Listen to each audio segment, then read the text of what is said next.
Bonjour mes amis, parlons aujourd'hui de ce que nous appelons souvent l'effet miroir en amour, certes, mais l'effet miroir dans la vie de tous les jours. C'est une donnée très très importante dans le développement personnel et spirituel pour mieux nous connaître.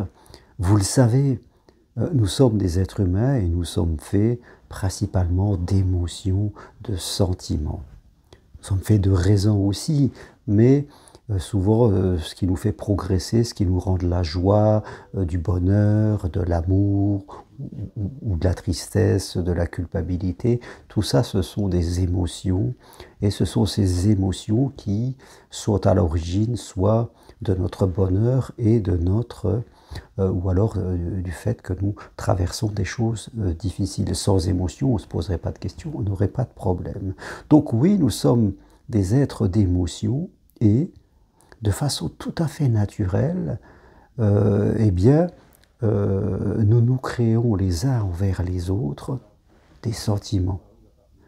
Que ces sentiments soient positifs ou que ces sentiments soient désagréables. Et je crois que c'est important d'avoir toujours ce regard pour mieux me connaître.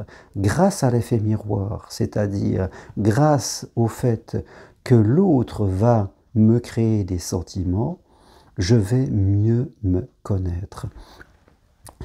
Je peux rencontrer des personnes qui font un métier qui me plaît, où je trouve que ce qu'elles font c'est super, donc elles sont dans leurs valeurs, dans leur façon d'être, dans leur façon de parler, ou dans leur façon de posséder des choses, ou de réaliser des objectifs.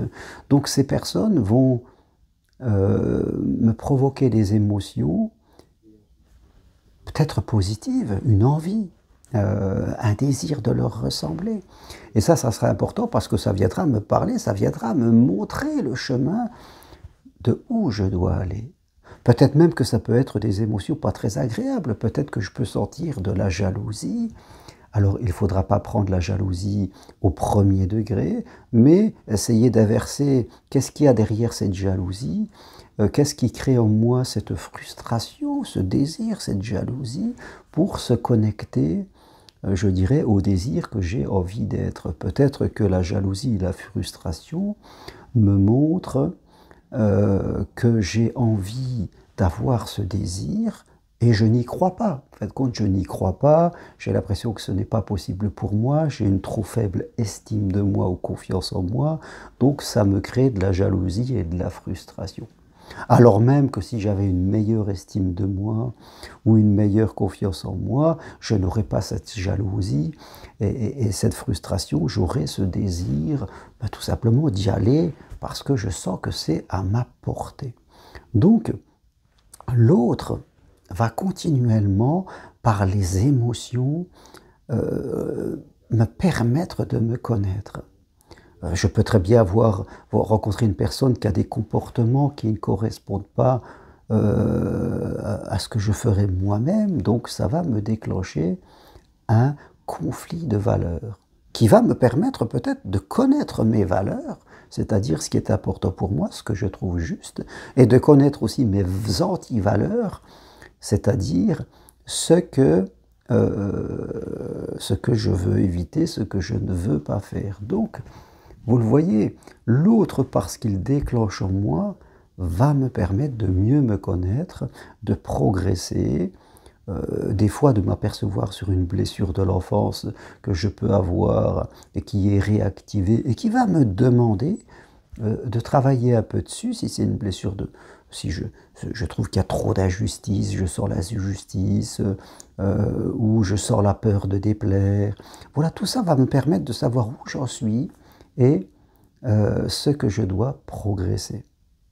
Il va de soi que la vie sentimentale, qui est le lieu où se développe l'idée que je peux aimer et être aimé pour qui je suis, va être quelque chose de très sensible, de plus sensible par exemple que mes relations avec mes collègues de travail où j'ai juste envie d'être apprécié, ou avec mes amis.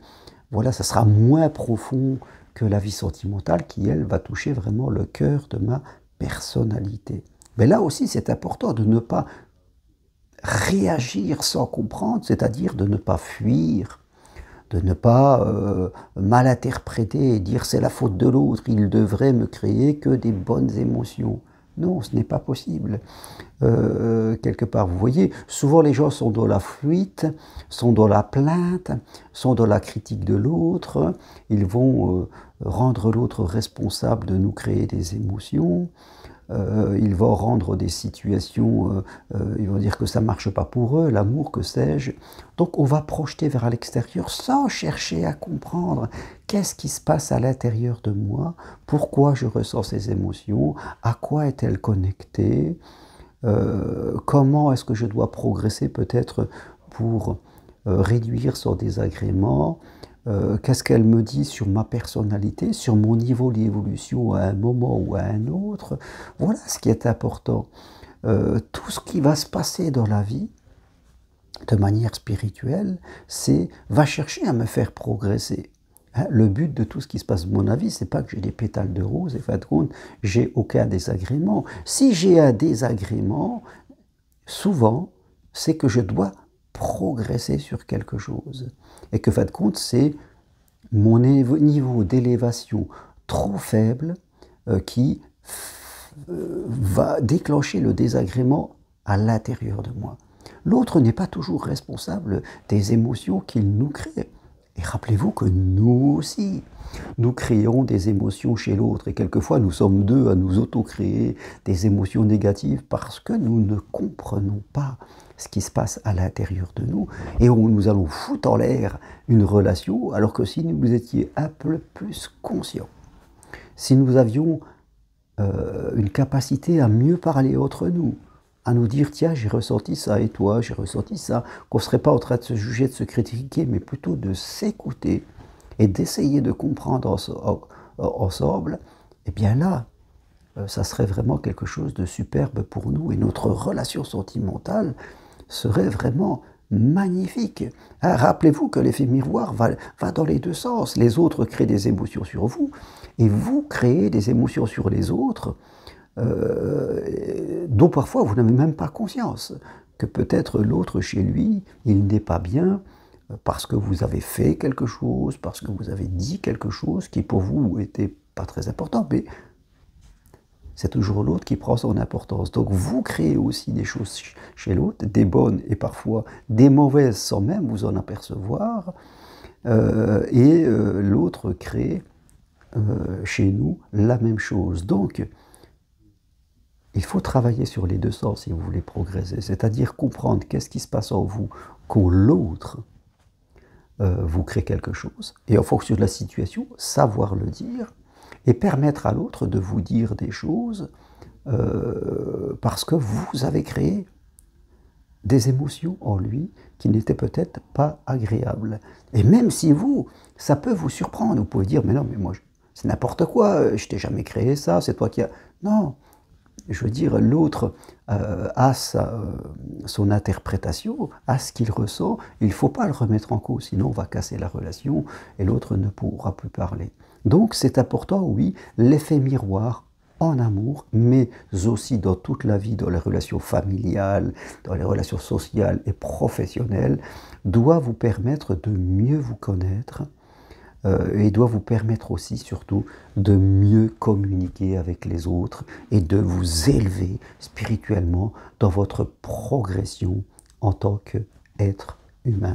Voilà ce que je veux partager avec vous aujourd'hui. C'est très très important. Il ne faut pas critiquer les autres, il ne faut pas se critiquer soi-même, il ne faut pas se plaindre, il ne faut pas rendre la société ou quoi que ce soit responsable des problèmes, parce que les difficultés qu'on peut rencontrer sont souvent quelque part des moteurs pour nous faire progresser. Merci à vous. Si vous voulez aller plus loin, eh bien, prenez une consultation avec moi. C'est possible à distance de chez vous. Investissez sur votre progression. On fera le point de votre situation. Si vous êtes célibataire, veuf et divorcé, que vous voulez rencontrer l'amour, eh bien, suivez mon programme En route vers l'amour en 4 séances pour les célibataires, veufs et divorcés. Vous êtes en couple, il y a un problème, eh bien, parlons-en ensemble, que je vous appelle porte des clés d'évolution. Si vous voulez aider les autres et devenir psychopraticien en thérapie brève, suivez ma formation individuelle. 100% possible à distance de chez vous, en visio, où là aussi, je vous apporterai tout ce qu'il y a à savoir pour devenir un super accompagnant.